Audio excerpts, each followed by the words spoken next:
Coming up on the Mindful Midlife Crisis. Acts of service is not anything that anybody recently has invented. I mean, religions talk about this. All kinds of religions talk about this for centuries before we, were even here.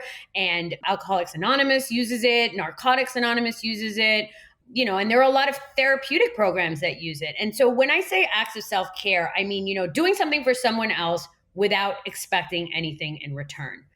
And why is that an act of self-care? Because when you engage in that kind of behavior, there are a few benefits. Number one, you're getting out of yourself. You're getting out of me. Even if something as simple as returning a shopping cart for an old lady. For those 2 minutes, you're doing something for something else that you don't have to do, that takes time out of your day, that takes energy. And guess what? When you return that shopping cart for that old lady, you're going to feel better about yourself. Guarantee it.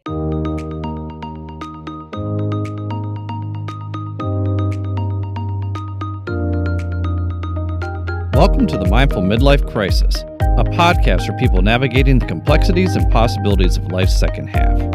I'm your host, Billy Lahr, an educator, personal trainer, meditation teacher, and overthinker who talks to experts who specialize in social and emotional learning, communication, relationships, dating, parenting, finances, and inclusion, diversity, and equity, all in an effort to help us better reflect, learn, and grow so we can live a more purpose-filled life. Take a deep breath, embrace the present, and journey with me through the Mindful Midlife Crisis.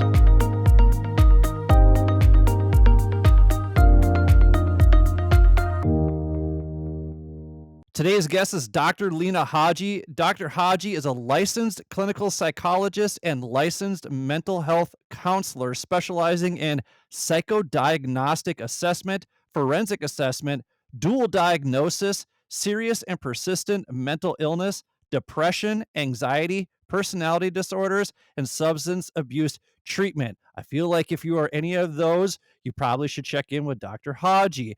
Her clinical experience over the last 20 years includes working with mentally ill and dually diagnosed adults in inpatient and outpatient settings, including correctional facilities, substance abuse rehabilitation centers, outpatient clinics, psychiatric hospitals, and private practice in 4 states: New York, New Jersey, California, and Florida. In addition, she has supervised master's level clinicians, postdoctoral residents, and served as clinical director for a 500 patient maximum security correctional facility. Her ultimate goal as a psychologist, regardless of population, is to accurately diagnose and identify patient strengths and areas for growth in order to better individualize treatment needs and goals. She is here today to talk about how acts of service can serve as acts of self-love. So welcome to the show, Dr. Lina Haji. Thank you so much for having me. That was a mouthful. It makes it seem like I actually did some stuff in life. Thank you for that. I was just going to say, reading, that was hands down the most tongue twister intro I have ever read right there. Clinical psychologist over here. You've got some pretty fancy terms that, pretty difficult to get through all that. But I assume that means that you're smarter than most. So I'm very excited to have you on the show because I am of mediocre intelligence and I like surrounding myself with really intelligent people. That's debatable, but I'll take it. Well, along with clinical psychologist, you have many other roles, so many roles, in fact, that you were so excited that you went over and above and beyond 10 roles. So let's look at all of the roles that you play. Okay, let's do it. Go for it. So I didn't realize I went over the 10, but okay. So I am a daughter, a sister, an aunt, a gym rat, a psychologist, a yogi, a New Yorker, a social justice warrior, an equalitarian, a mental health information dispeller, a supervisor, a mentor, and a private practice owner. It's definitely more than 10. But they're all very unique and interesting in some way. What do you mean by equalitarian? Equalitarian. So I think that one probably stems from the fact that my parents worked for the United Nations and it was drilled in my head at a very young age, like, kumbaya, we are the world. We don't see color. We don't see race. We don't see ethnicity. I mean, I was raised like colorblind to a fault. And so men and women are the same, LGBTQ, black, white, gay, straight, old, young, rich, poor, everybody is equal. We are all humans. And so I thank my parents for that, because even though I don't think it's very accurate in our society, I think that it's something to strive for. And I would like to think that I strive for that. So that's what I mean by an equalitarian. So I imagine that fuels your social justice warrior. And that's sort of a punchline when they say, oh, he got the SJWs, that sort of thing. So, how do you identify as a social justice warrior? So my father was an economist for the United Nations. So he spent most of his life kind of helping third world countries have economic resources. And again, with that upbringing and the kind of United Nations background, it was really drilled in my head that I don't think people should be equal when it comes to like results and what they get, but people should have an equal starting point. And we should all have equal starting points in terms of education, healthcare, food, shelter, the kind of the bare necessities. And I don't think that we do. And when it comes to mental health, I find that to be extremely prevalent. And so you see people with impoverished backgrounds or people with low education having more mental health problems, less access to mental health resources. I mean, I could discuss a dissertation on this topic. And so I think when I think of myself as a social justice warrior, I just really want to see people, no matter what their background, no matter what their socioeconomic status, matter what their race, no matter what their ethnicity, to have equal rights and equal opportunities and equal starting points in life. That's really what I mean by social justice warrior. And as a social justice warrior who is also a New Yorker, I imagine you're doing it with a little bit of attitude while you're at it. I'm doing it with attitude. I'm doing it with cursing. I'm doing it with a little bit of irritability. Doing it with some road rage. Yeah, I'm doing it with a little bit of an a-hole attitude. Yeah, I embrace that. One thing I like on your Instagram account, which is rise underscore psychological underscore services, is you do some mental health information dispelling where you take a taboo word. I think it's Taboo Tuesday or Taboo Thursday, one or the other, and you do something with a word like narcissist or something else. Why do you do that? Where did that come from? And how do you feel like that helps people understand, hey, maybe I shouldn't go to the top shelf word right away? Yes, absolutely. Thank you for bringing that up, Billy. So it's Trendy Term Thursday. And what I find is that, okay, so mental health is super vogue right now. It's very in. Everybody wants to talk about mental health. And, like, that's a great, great thing. We've come so far, whereas it really did used to be taboo and swept under the rug. And that's just kind of my crazy uncle. And we're not going to talk about that. And I'm depressed, but it was very put on, what's that saying? Pull up your bootstraps, show up no matter how you feel. And we don't care. And I think that it's great that we are discussing mental health, that it's come to the forefront, and that we're looking at it in a very different lens. However, I also believe the pendulum has swung too far to the other side.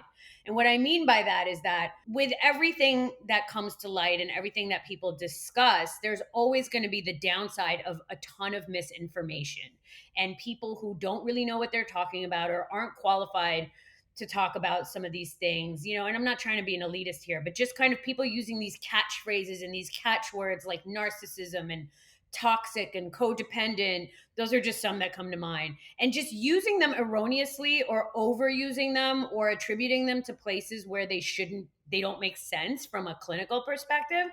And so, quite frankly, New Yorker, that drives me effing nuts. And I just want to be like, what are you saying? That's wrong. It makes no sense. And so I thought, well, let me talk about it. Let me go ahead and make it a series and let me inform people how not everybody in your life who's an asshole, excuse my language, is a narcissist. Or not every time that you feel like you're doing too much for somebody, does that mean you're codependent? Not every relationship is toxic. We're humans. And I think a lot of the time we're dismissing human experiences and we're kind of pathologizing them. And we're saying we're adding labels and judgments and keywords. And that drives me nuts because I think it really dismisses the fact that we're humans and that we're broad and we're complicated. So that's where that comes from. Do you use DSM definitions in order to clear those up, or how do you use a more clinical approach to that? So I also have a series called Misdiagnosis Monday where I focus solely on the DSM. And I'm very quick. I actually just filmed a video talking about how diagnosis is not the be all and end all, right? The diagnosis is just a way to conceptualize a bunch of symptoms so that other providers can understand what's going on. It also guides the treatment.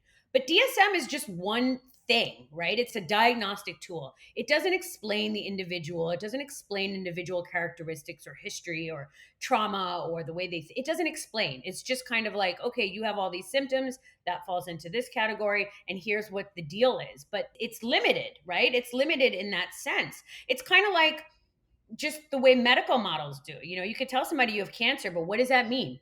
Where is the cancer? Why did you get the cancer? What kind of cancer? What kind of treatment? It's the same kind of thing. Yes, telling somebody they have cancer is very useful information. And then now what? So when it comes to those kind of words, though, because those are not necessarily in the DSM, I think it's more just looking at it. I use a lot the APA dictionary, American Psychological Association dictionary. So I look at them for kind of like a clinical definition. And then I kind of go from there as one example, but also just kind of letting people know, listen, like I said, an a-hole doesn't mean they're a narcissist. So for that, I will use the DSM. Toxic is another one. Everything is toxic. That person's toxic. My mother's toxic. My ex is toxic. What does that mean? Are they a liar? Are they a cheater? Are they mean? Like, what does toxic mean? I don't really know. My ex used to love that word. Damn him.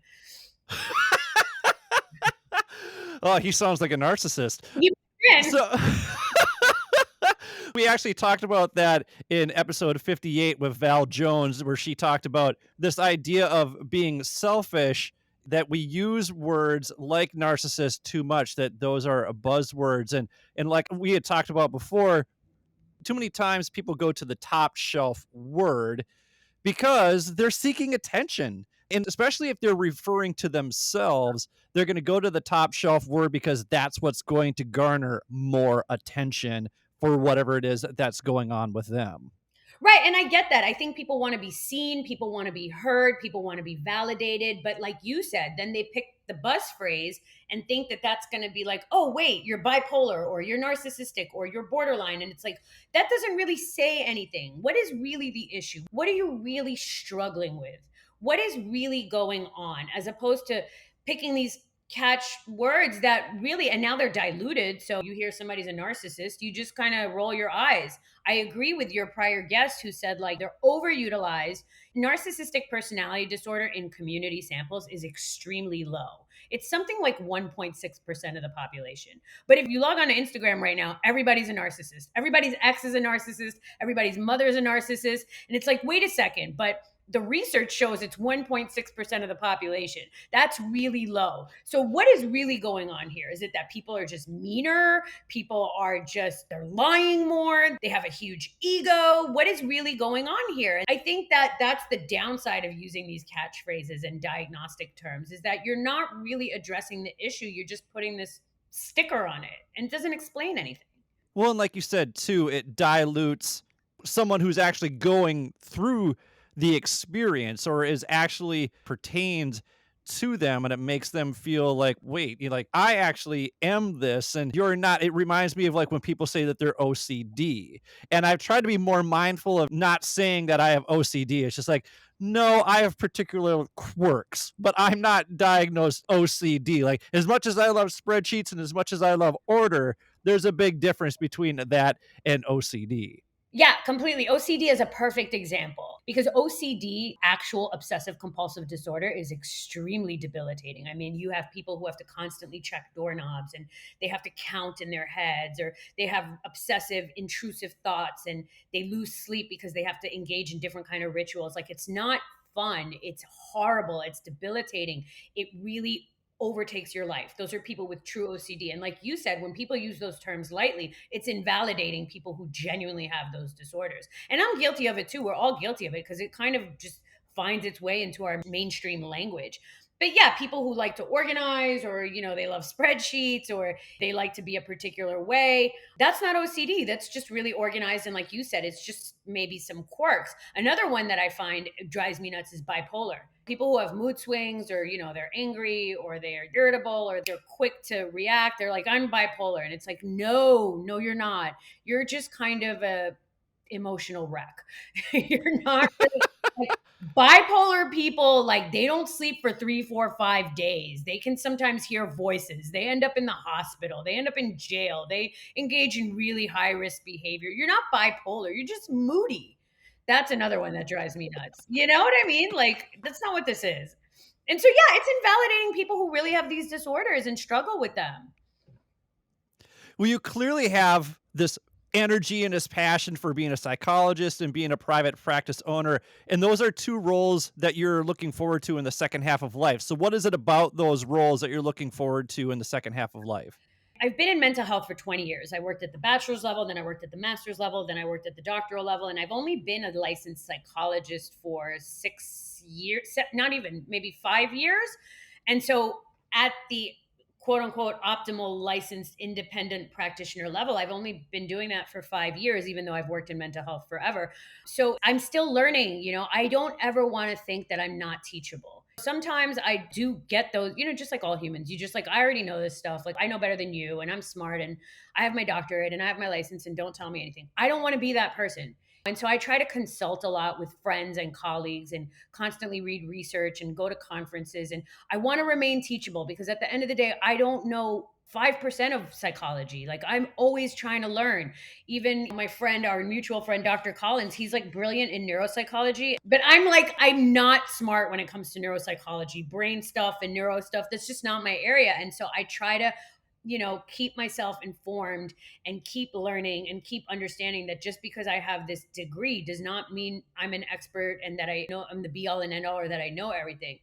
As far as a private practice owner, it's so exciting for me. I started my private practice in 2020. And, it was something I always aspired, but I never thought I could do it, because they don't teach you that in grad school. They don't teach you about QuickBooks. They don't teach you about liabilities. They don't teach you about, is my office space a tax write off? Like, all that stuff that you're just like, I don't know. I had to learn that through trial and error, through asking people, through consulting the hard way. When I discovered QuickBooks, I was like, this is amazing. Prior to QuickBooks, I was putting like what I earned on a Word document. I was like, okay, this one owes me this much, and this one, yeah, it was really bad. Like, if you love spreadsheets, you would have hated my organization. So I died a little bit inside I as know, you were I know, saying I know, that. I know. I was using like the box tables, like, this is the name of the client, this is how much they. It was so bad, it was so bad. And then I discovered QuickBooks, and I was like, oh my god, this is amazing. So with a private practice, I'm also really looking forward to that, because I've worked for people my whole entire life, which I think a lot of us do, and I was so used to people telling me what time I need to be at work, what time I need to leave work, how I need to work, what kind of work I need to do, the rules, the ethics, the corporate code, the bureaucracy, the administrative bullcrap. I was so used to all of that, that now that I don't have to answer to anyone, I mean, I still have to answer to courts and judges and things like that. But there are some days I don't set an alarm, and it's like, oh, this is amazing. Like, did I just get out of bed at 9 a.m.? You pay the price, because on Saturday nights I'm typing reports like a maniac instead of being out. But it's exciting, because it's like, wow, I can set the tone. I can make my own schedule. I can decide what I'm going to do and what I'm not going to do. So, yeah, those are two things I'm really looking forward to in this second half of my life. It's so cool. It's so different. Well, let's do this. We're going to take a quick break, and when we come back, we're going to talk to Dr. Haji about why acts of service can actually be acts of self care as well. Thank you for listening to the Mindful Midlife Crisis. Thank you for listening to the Mindful Midlife Crisis. If you're enjoying what you've heard so far, please do me a favor and hit the subscribe button. Also, giving the show a quick 5-star review with a few kind words helps others find and benefit from this podcast just like you are. Finally, please spread the wealth of free knowledge and advice in this episode by sharing it with the people in your life who may find this information and my mission to help others live a more purpose-filled life valuable. My hope is that these conversations resonate with others and inspire people to live their best lives. Thanks again. And now, back to the show. Welcome back to the Mindful Midlife Crisis. We are here with Dr. Lina Haji. And if you're hearing excitement in my voice, it's because she's excitable. And so I like that we have this matching energy. And so we're here talking about this idea of acts of service as self care. And if you want a little bit more detail around that, you can go back to, I think it's episode 15, where Brian and I talk about the love languages, and acts of service is one of the love languages. It's not one of mine, it's like one of my bottom ones, but that's why I find this idea of acts of service as an act of self-love very interesting, because a lot of people in the self-help industry will say that people actually need to take care of themselves first before taking care of others, but you're a big proponent of service as a form of self-care. So how are acts of service a form of self-care? Absolutely. And I'm glad you brought this up. And so I find that in today's society, especially with social media, which we're knocking all the time, but let's be honest, social media also has benefits. We're very much in a me society. If we really stopped and paid attention to how much we think about ourselves during the day, it's mind blowing. How do I feel? How do I think? What do I want to do? What do I have to do? What is that person thinking about me? What does that person want to do? It's just me all day. And then social media has amplified that with this idea of chronic comparison.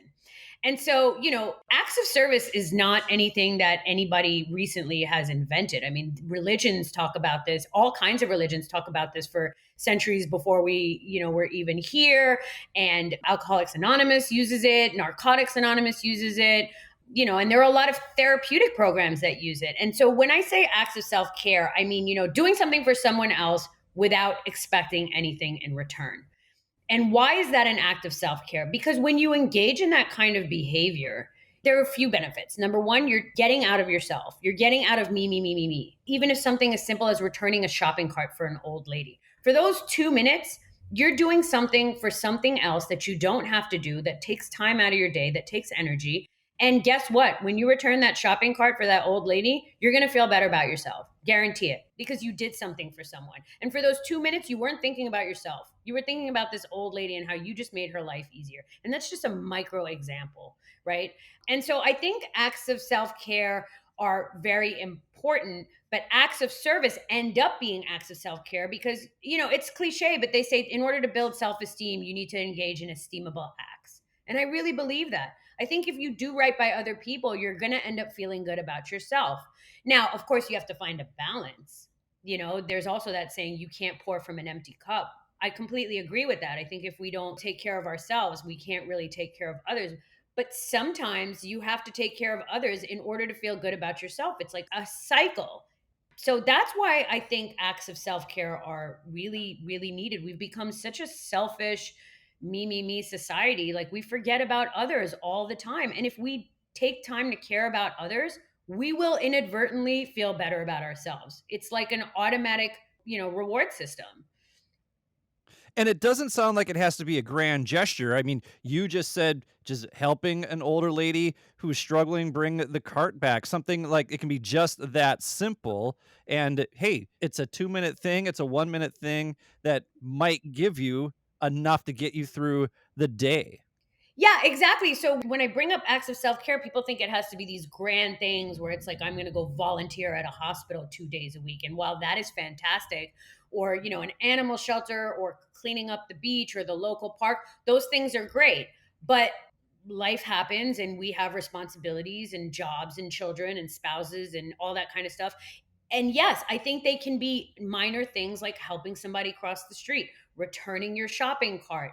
You see a piece of litter, pick it up, even if it's not yours. And literally, there's research that shows that, that these little tiny acts of service throughout the day boost like the feel good transmitters in your brain because you've done something good. And so they build on each other. And like you said, you might start your day feeling horrible and maybe lethargic and you don't really feel like it. And maybe you're even having an existential crisis, but you help an old lady across the street. And you're right, Billy, that might be just the little thing you need to be like, you know what? I can do this. I can do this. I can keep going. Or even if we're playing the comparison game, realizing, you know what? Holding the door for that person in a wheelchair kind of I have my legs. Even if it's little things of like comparison that we take for granted, wow, that person needed help opening the door. I don't need help opening the door because I'm blessed enough to have all of my limbs, and just realizing, let me be grateful for a minute. There's so many benefits to small acts of self care, not having to go clean the entire hospital next to your house. And it's not necessarily tied to emotion as well. There's a physiological effect where it releases endorphins, it releases dopamine that makes you feel good. And that's a lot of times why we go to, the old faithful of social media, or even why we drink a pop, or why people watch porn. There's a dopamine effect that's there. This is a healthier dopamine fix right here. That's exactly right. Not only is it a healthier dopamine fix than, like you said, scrolling endlessly through Instagram or porn, or, having a drink or whatever, it also builds on itself because you realize, the reason we scroll media or get addicted to porn or gamble or anything like that is because it has a reinforcement, right? It's age old Pavlov. It reinforces, you get the neurotransmitters, the dopamine, and then you want more and more and more. Well, it's the same with acts of self care, except like you said, it's a healthy coping skill and it benefits society. And if we all did a little bit more of that, picked up the litter, helped somebody cross the street, made a phone call to somebody in need, whatever it is, those little things, they build upon themselves. You start feeling better about yourself. You start feeling better about helping others. And then it continues to have this reinforcement cycle, except it's a healthy behavior. You had a bumpy road getting to where you are here today. Do you feel like this is sort of a pay it forward where you are helping people now with mental health crises? Is that sort of where you're at, or is that how you view it? Or have you always had a passion for helping people when it comes to psychology and your practice? No, this comes strictly from being helped myself. I was diagnosed with depression and anxiety at the age of 9. I had stopped eating for 3 months. And to make a very long story short, everybody thought I had anorexia. I was a gymnast. They thought I was trying to lose weight. They thought I was attention seeking. And what happened was there was so much chaos kind of in my household because my parents were not getting along, that I had developed what's called conversion disorder, which is kind of the displaying of physical symptoms as a result of mental distress. And so I really thought something was stuck in my throat and that I couldn't swallow. And so I just kept saying, something's stuck in my throat. I can't swallow. I can't swallow. My mom took me to neurologists and cardiologists and pediatricians. And I literally even had pediatricians yelling at me, like, you can eat. Why are you being like that? I was 9. I was a kid. And finally, they realized, wow, this is not a physical thing. I mean, they even put a camera down my throat to see if something was stuck. They said, this is not a physical thing. This is a mental thing. And I met with a woman at a clinic in New York, and she finally started asking me the questions that no other doctor had asked. Do you ever wish that you were dead? Do you ever feel like you don't want to be here? Are you scared that this is never going to go away? And I left that clinic with a little bit of hope. That was the first time I left that clinic with a little bit of hope. And I asked my mother, what is that woman? What does she do? My mother said she's a psychologist. And I was like, I'm sold. This is what I want to do. This is what I want to do. I'm sold. This is my calling. And I know that I'm lucky enough to have figured out my passion at age 9. Some people spend their whole lives looking for their passion. And it came at a price, but I dealt with depression and anxiety, and I definitely partied too much in my 20s, and I was angry and irritable, and I got in trouble, and all sorts of stuff happened. And so my life was not a straight line by any means. I've definitely zigzagged my entire life. And I used to compare myself for that and fault for that and think something's wrong with me. And then I realized, as cliche as it sounds, those are all such amazing blessings to have zigzagged and hit so many walls and had to struggle and realize, wow, like that, at the risk of sounding like a narcissist, I think that makes I think that makes me a better psychologist because I've been there. I'm lucky that I get to do what I want for a living. It's amazing. What was the draw to work with the 500 patient maximum security correctional facility? So, going backwards a little bit, I was taking kind of a dumbed down forensic psychology class in college. I think it was called like psychology and the law, right? And this gorgeous blonde walks in, this like woman with a presence, blonde hair, blue eyes, young, glowing skin, and she's wearing this like badass suit. And all of a sudden she starts talking about how not only is she a psychologist, but she's a forensic psychologist, and she works with psychopaths and sex offenders and murderers and like the Jeffrey Dahmers of the world. And I was like, oh my God, I'm like, this is amazing. Like how does this gorgeous woman with all this presence work with these crazy kind of people? And another moment in my life where I was like, sold, this is what I want to do. And I started working in prisons at a very young age, at the age of 23. I had no idea what I was doing. I had a bachelor's degree. I just thought, this is so cool. Like, I want to do this. And so, I climbed through that. Like I said, I worked in prisons at the bachelor's level, at the master's level, at the doctoral level. And when I finally got to the doctoral level, I got a job offer to be the clinical director at a prison here in Florida, but they said it's the 500 worst inmates in the state of Florida. And I was like, what do you mean by worst? And so these are the guys that are not just committing crimes in society. These are the guys that are continuing to commit crimes in prison. Like they're raping and murdering and stabbing and selling drugs in prison, right? These are the worst of the worst, like the incorrigible, high on psychopathy, high psychopathic guys. And me well enough now just in this half an hour to be like, done. That Yeah, sounds like, foaming at the mouth.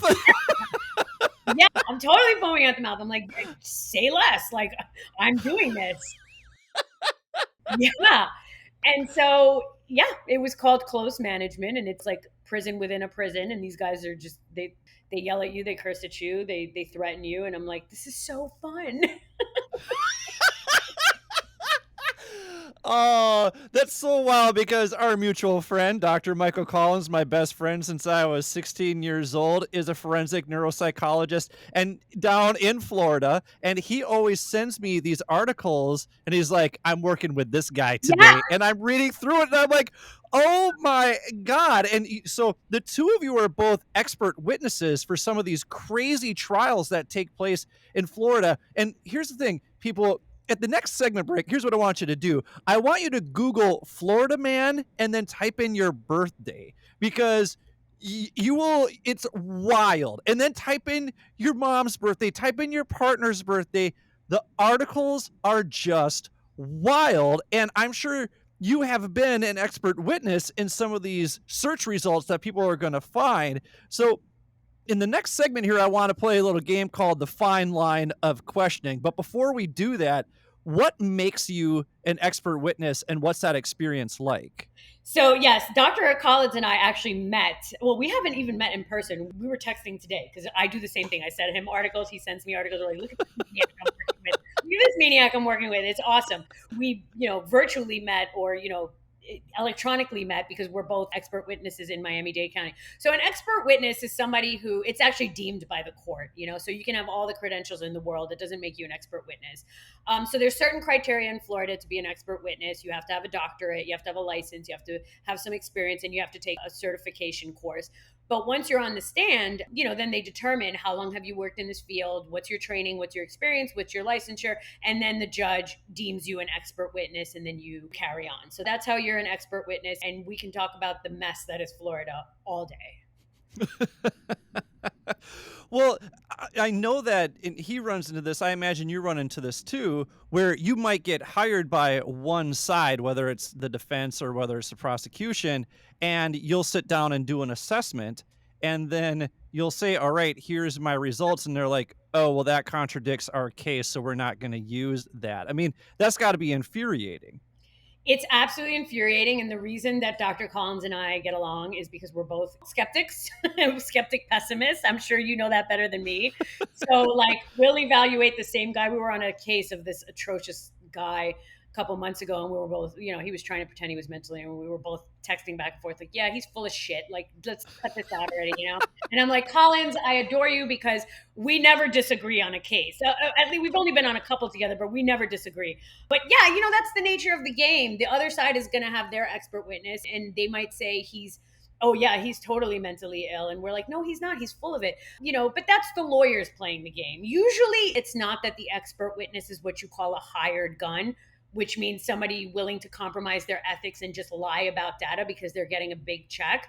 Call me naive, but I don't think most expert witnesses are hired guns. I think either they are not as adept as weeding through the bull crap, or they are just not trained in a particular area, And unfortunately, you do have some hired guns that are willing to compromise their ethics and lie about data in order to get a big paycheck from the defense or from the prosecution, or whatever the case may be. Those are few and far between. I should say those are few and far between. Most experts are doing the best that they can with the information that they have. How often are you on the stand, and what's that experience like? I'm on the stand, I would say at least not as much as Dr. Collins. He lives on the stand. I'm on the stand probably, I would say 2, 3 times a month. The first time I did it, I was terrified. And of course, true adrenaline junkie that I am, now I live for this stuff. It's like a chess game. I'm like, bring it on, ask me the questions. I know better than you.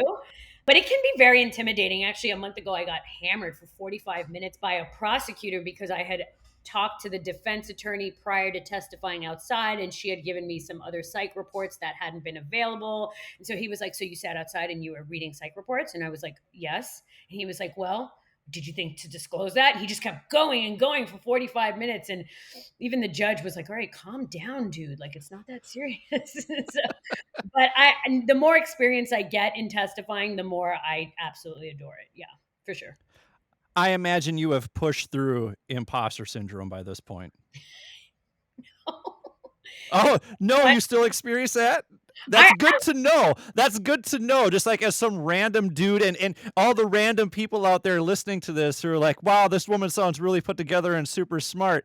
It's good to know that imposter syndrome still is like a natural response, even for an expert witness. Yeah, absolutely. I mean, like I said, I like to remain teachable. So I actually have a group of psychologists that I consult with, Dr. Collins being one of them. And some of them are so knowledgeable in areas that I know nothing about, whether it's, threat assessment or school shootings or suicide risk. There's so many different areas in forensic psychology. And sometimes they share thoughts and articles. And I'm like, God, I'm not that smart. I really wish I was smarter.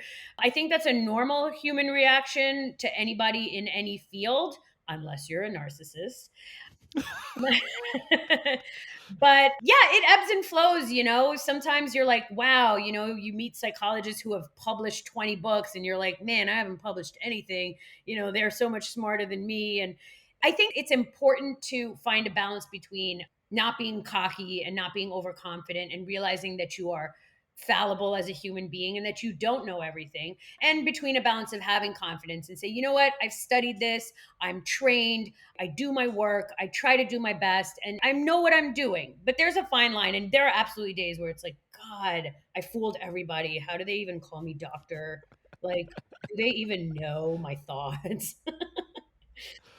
Well, let's do this. We're going to take a quick break, and when we come back, we're going to put Dr. Haji on the stand, so to speak, and talk about some of the fine lines here between genuine acts of service and self-serving acts of service that are only done to make you look better in front of an audience. Thank you for listening to the Mindful Midlife Crisis.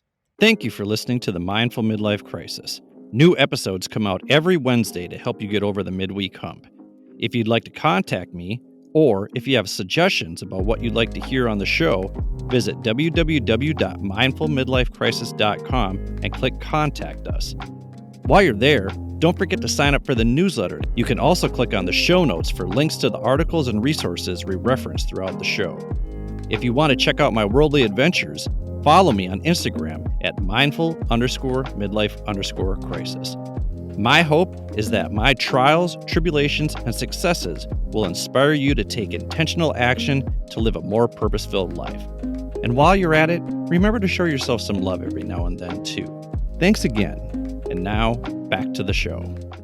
Welcome back to the Mindful Midlife Crisis. We are here with Dr. Lina Haji. She's an expert witness. She is a clinical psychologist. She's here today talking about the power of acts of service when it comes to self-love.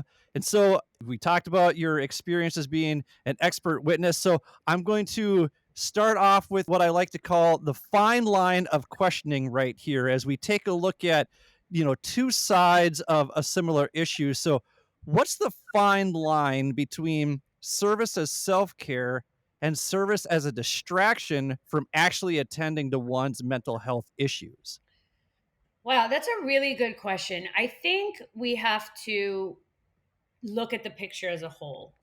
and check our motives. There's some of these accounts on Instagram, I'm sure you've seen them, Billy, where people are doing these awesome good deeds for people. They're giving them a ton of money or they're building them a house, but it's on social media. So you're like, how genuine is this? And I watch those stories and I get like, the warm fuzzies and the tingling feeling like, oh my God, they got that homeless person a house and that's fantastic. But it's like, but wait, would you have done that if it hadn't been on Instagram? You have to question that, like what is the motive? So I think questioning our motive is key. And then I think when it comes to acts of service, going back to that whole you can't pour from an empty cup. And so, are you addressing all the other aspects in your life? Are you addressing your own mental health, your own physical health, your own relationships with family and friends, your sleep, your nutrition? I mean, all those things that we list that are important for you to be an optimally functioning, healthy human being. Because if you're really just doing, acts of service, acts of service, acts of service, my question is, are you now kind of codependent, or are you kind of doing this to avoid taking a look at yourself and to avoid looking at your own issues and your own thoughts and your behaviors? And I know people like that. They just play Captain Save the World and they go around kind of saving everybody, or they think that they're saving everybody. But really, it's like, when was the last time you stopped and look at yourself? When was the last time you stopped and assessed, what do you need and what are you doing to make sure that you're functioning? You can't just save everybody else if you're neglecting yourself. I think that's the fine line. Well, and it reminds me of the conversation that we had with my friend, Mishi Pan. She was talking about, like, what is her identity outside of being a new mom right now? And because her whole being, her whole identity was serving her daughter, taking care of her daughter. And she was really struggling with the mom guilt of transitioning out of that and then getting back to some of the other things. Like, she had put in a lot of work to pursue various passions that she had, and like massage therapy and personal training, and all those things had to take a step back, go to the back burner.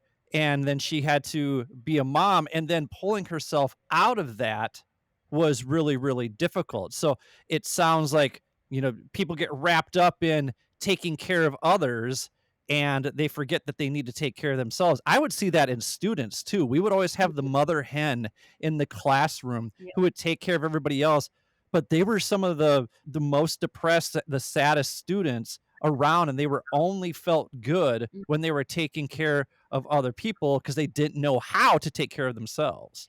Yeah, I totally agree with that. And I think it's a fine line again of like, balance is the key to everything. If you exercise too much, it's not healthy. If you eat too many fruits, too many vegetables, even that's, there's balance is everything. I have nutrition coach friends who say, yeah, of course, you should eat chocolate and chips and pizza every now and then. Balance. I have trainer friends who say there is such a thing as overtraining. You cannot spend 4 hours in the gym every day. You're not, it's the same with anything. And as far as the new mom example, that's also a cultural societal thing. I can't speak to it. I don't have children, but I saw my sister go through that where she's a lawyer and she had my niece and she felt guilty about going back to work, and it was this whole thing. And I felt bad because it's like, in France, in Europe, in a lot of European countries, you get a year of paid maternity leave and a year of paid paternity leave. And we in this country, where you cut the umbilical cord and you go back to work, and it's like, what is that? That's, of course your friend felt guilt and shame because it's this culture of pushing her to like, okay, you have a newborn and be the perfect mother, but also get back to making money. And so I think that's not just a individual internal issue. I think it's really a societal issue. We live in a capitalist society. I mean, I've literally had friends give birth, and I'm not exaggerating. They cut the umbilical cord, and a few hours later, they're discharged from the hospital. I can only speak of France because I'm half French, but in France, you give birth, you spend 2 weeks in a hospital in a nursing room, you get taken care of, you get food delivered to you, you bond with the baby. But here, it's like the insurance company won't pay for another day. So get out with your kid, even though you're terrified and you have no idea what you're doing. Oh, and also in a week, please come back to the corporate office. Like, it's crazy. And you have to find, I think, balance is the key. Balance in motherhood, balance as an athlete. Actually, when I got these questions about the roles that that I play in my life. It was really a cool question, and I thank you for sending it, because at first it's funny that I have 13, because at first I was struggling. I wrote, like, I think I wrote psychologist, and I was like, what else do I do? Like, do I do anything? I'm just, I'm always working. I'm just a psychologist. And then once I sat with the question, I realized, no, no, no, you do other stuff too. So again, it goes back to this idea of balance, I think, is key.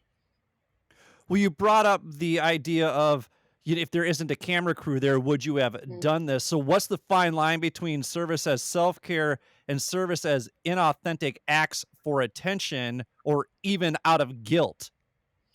Yeah, I think if you're doing self care acts out of guilt, then it's not very genuine. But at the end of the day, if you're a true behaviorist, it really doesn't matter what the motive is, as long as it's getting done. That's one school of thought I have on it. Like, who cares if you're doing it for social media? If the homeless man is getting a house, everybody wins. That's one chain of thought I have. But then you bring up another point, Billy, where it's like, if the camera wasn't there, would you be doing it? And so this idea of like inauthenticity and having to be really honest with ourselves, because they say that integrity is really doing the right thing when nobody's watching, right? And I think that is a key component. Yeah, it's great to have feel good stories when there's a camera there, and yes, it's great to do the right thing when people are watching, and also to spread the message, like, we should all be doing the right thing and acts of service. But I like that definition of integrity. Are you doing the right thing when nobody's watching? Are you picking up that litter when you have nothing to gain for it and nobody's watching you pick up the litter? Are you helping the grandmother across the street when it's, 10 o'clock at night and nobody sees you doing it? I think that's the balance here of like authentic acts of service versus inauthentic acts of service. So checking your motive and doing it regardless, no matter what, truly doing it for not whether you get immediate positive feedback from external validation versus internal validation.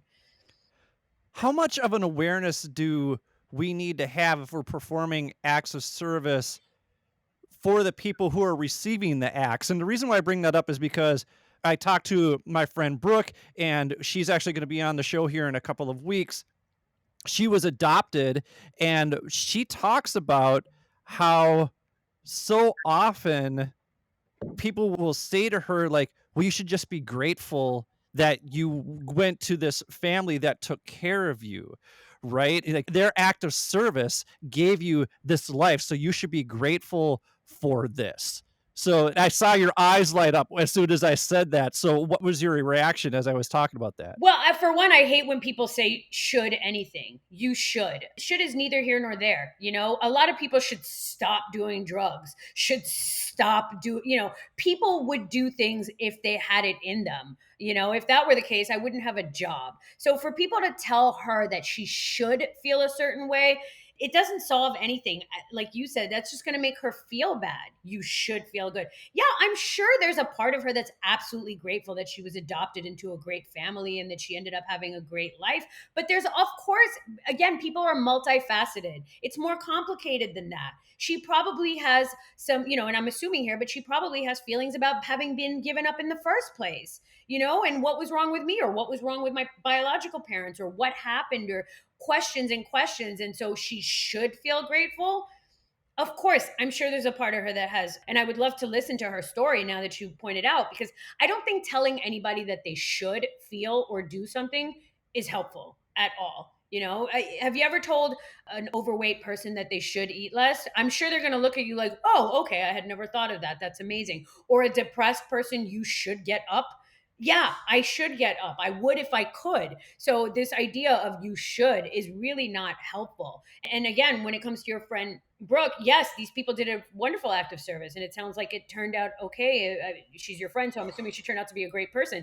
But that's got to be a complicated set of feelings when it comes to adoption. It's just not helpful. And when you hear her story, she turned out to be an amazing person in spite of what she grew up with in her adopted home. And what's even wilder is I actually met her. We're both from Minnesota.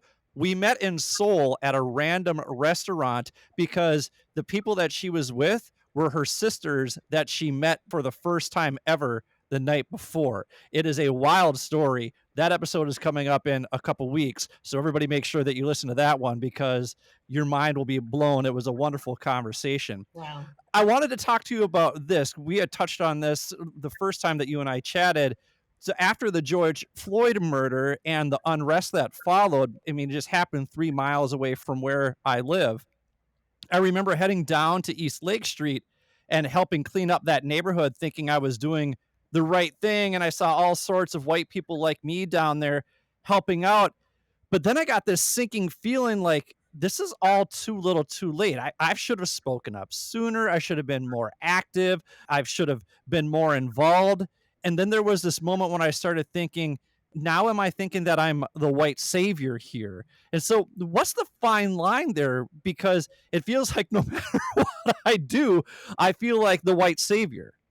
I totally get that. And I get this feeling of damned if you do, damned if you don't. And actually, some of my work that I do is I do law enforcement screenings for police candidates. So, and of course, these police agencies now, after the George Floyd, they're all about making sure a police candidate has integrity, is honest, doesn't have substance abuse problems, volatility, anger, and all that stuff. And I thought the same thing. Like, why didn't we not do these psych evaluations? Why have we not been doing them from the very beginning? Why is every law enforcement agency not doing them? So that's one component.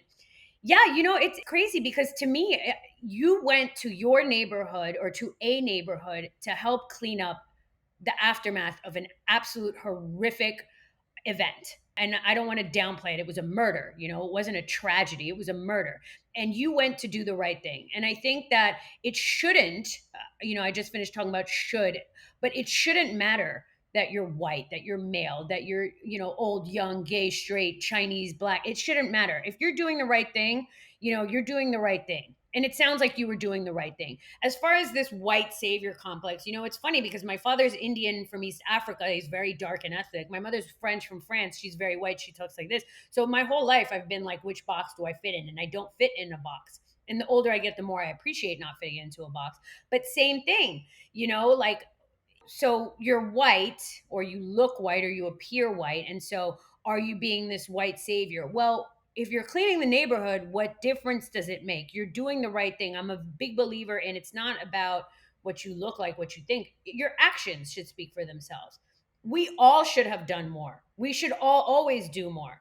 We should be outspoken. We should call our politicians. And I'm talking to myself. I'm guilty of this too. We should vote. We should do this. We should picket. We should riot. We should go in the streets. We should spread awareness. We should care about others. Should. But at the end of the day, my personal opinion, Billy, is you got up to go and do something correct after a horrific event. And that's really all that should matter. And kind of F what everybody else thinks, even though I get it. I get it that it makes you question, like, oh my God, am I doing this? Am I not doing that? It's hard. It's hard. It's complex. Maybe I can look at it in the sense that it's me making amends for not doing enough. It's me making reactive amends for not being proactive and doing more. So, those are just things that I kind of wrestle with because hey, I want to be involved in the community. And that's why I worked in education Mhm. for so long, is because that was my act of service, was to work in education. But then that's also why I never volunteered outside Mhm. of my time, because I would pour my heart and soul into my job as a teacher. And so I just needed to remove myself from that. And that's maybe me rationalizing it all, but that's kind of how I approached it. But I still obviously wrestle with that mentality. I still wrestle with that act. Yeah, but that makes sense. I mean, I worked in prisons 8 hours a day, 5 days a week for years. And so there were times where it was like, well, I'm working with the population that nobody wants to work with. I get cursed out on the regular. I've witnessed murders and stabbings and suicides and mental illness and drugs and corruption. I'm doing enough. Like, I get to come home and watch Netflix. Like, I don't have to do extra stuff.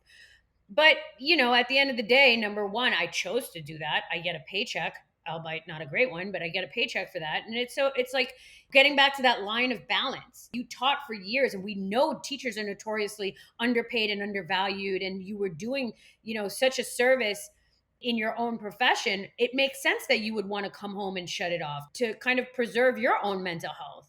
You know, if you left school and then you started going to tutor inner city kids for free, yeah, you would be a freaking icon and an idol and close to Mother Teresa. But would you be able to hold it together? Going back to that act of balance, if you got up and you saw that this horrific event happened and you went to clean your neighborhood, kudos to you. I don't care what gender, ethnicity, or race you are. Kudos to you. You did the right thing.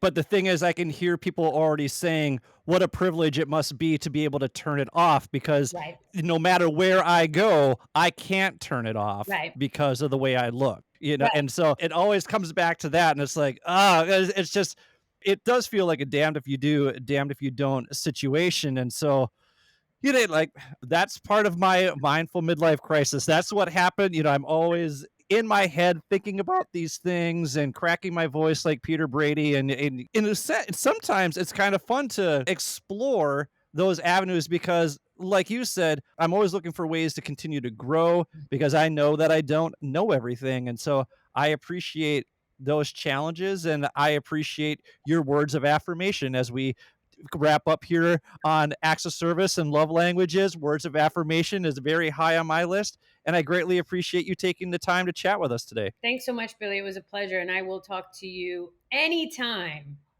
I appreciate that. That warms my heart. If you want to connect with Dr. Lina Haji, you can go on Instagram and look up rise underscore psychological underscore services. That is the longest Instagram name in the history of Instagram names, but you can go ahead and find it. Make sure you spell everything correctly there. You can also go to www.risepsychological.com. Dr. Haji has a YouTube page. You can look up Rise Psychological Services on YouTube. You can get all the information about these trendy words that she's sharing. That way, you don't go to the top shelf word and you actually know what you're talking about when it comes to mental health from time to time. Once again, thank you for being here today. Thanks, Billy. So, for Dr. Haji, this is Billy. Thank you for listening to the Mindful Midlife Crisis. May you feel happy, healthy, and loved. Take care, friends. Thank you for taking the time to listen to the Mindful Midlife Crisis podcast. We hope you enjoyed this week's episode. If this episode resonates with you, please share it with your family and friends. We will do our best to put out new content every Wednesday to get you over the midweek hump. If you want episodes to be downloaded automatically to your phone each week, all you need to do is hit the checkmark, subscribe, like, or follow button, depending on what podcast format you're using. While you're at it, feel free to leave our show a quick 5-star review with a few kind words so more people like you can easily find our show. If you're really enjoying the show and you want to help us out, feel free to make a donation to www.buymeacoffee.com/MMC podcast. That's www.buymeacoffee.com/MMC podcast. You can also access the link in our show notes. We use the money from these donations to pay whatever expenses we incur from producing the show, but ultimately, we record this show for you. So if you keep listening, we'll keep recording and releasing new episodes each week regardless. If you'd like to contact us, or if you have suggestions about what you'd like us to discuss on future episodes, feel free to email us at mindfulmidlifecrisis@gmail.com or follow us on Instagram at mindful_midlife_crisis. Be sure to check out the show notes for links to the articles and resources we reference throughout the show. Thanks again for listening. May you feel happy, healthy, and loved.